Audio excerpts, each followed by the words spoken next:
was the direct result of Democrat policies. I want to know why. I mean, I assume those policies are like why they stopped logging in California, why they stopped clearing controlled burns and other things that's been mentioned by all the experts and some of our colleagues. Why would they stop those things if they were working? The answer is that, as we were discussing earlier, there's an ideology in play which is extreme, and it avoids the kind of common sense action that had been taken for years.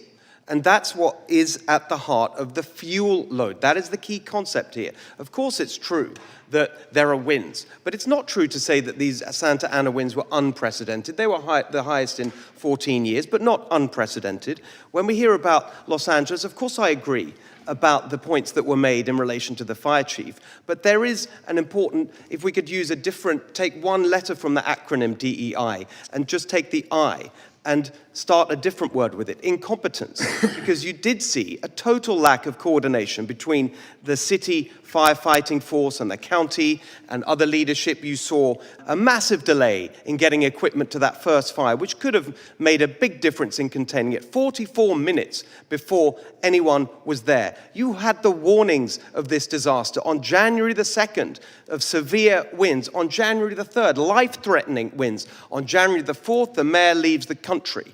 You saw a total unprecedented set of incompetent responses in preparation. The policy failures, we've outlined them. The brush clearance was stopped, and so the fuel load was higher, and that meant that it spread, this conflagration spread so much quicker than it need have been. A point that Mr. Nadler made about the reservoir, we need to address this. He talked about a small reservoir.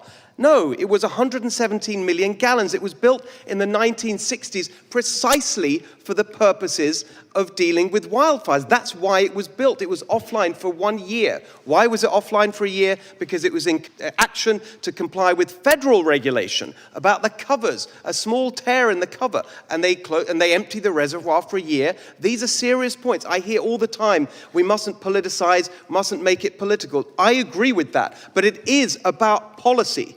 It is about policy choices that were made that led up to the scale and severity and impact of that. On insurance as well, I hear this talk about Florida. No, it's a different reason we had a crisis in Florida with insurance. It's about scam, frivolous lawsuits, which has been addressed by the governor. In California, one of the reasons that insurance costs are so high is because it costs 4 or 5 times as much to build the exact same floor plan for a building in California as it does in neighboring states. Why? Because of the building codes, because of the CEQA legislation, exactly as my colleague was saying, we need to end the private right of action under CEQA. That would make a huge difference. You can help with that. We are all here to stop this kind of thing happening again, and there are practical, common sense things we can do, which all of us have laid out.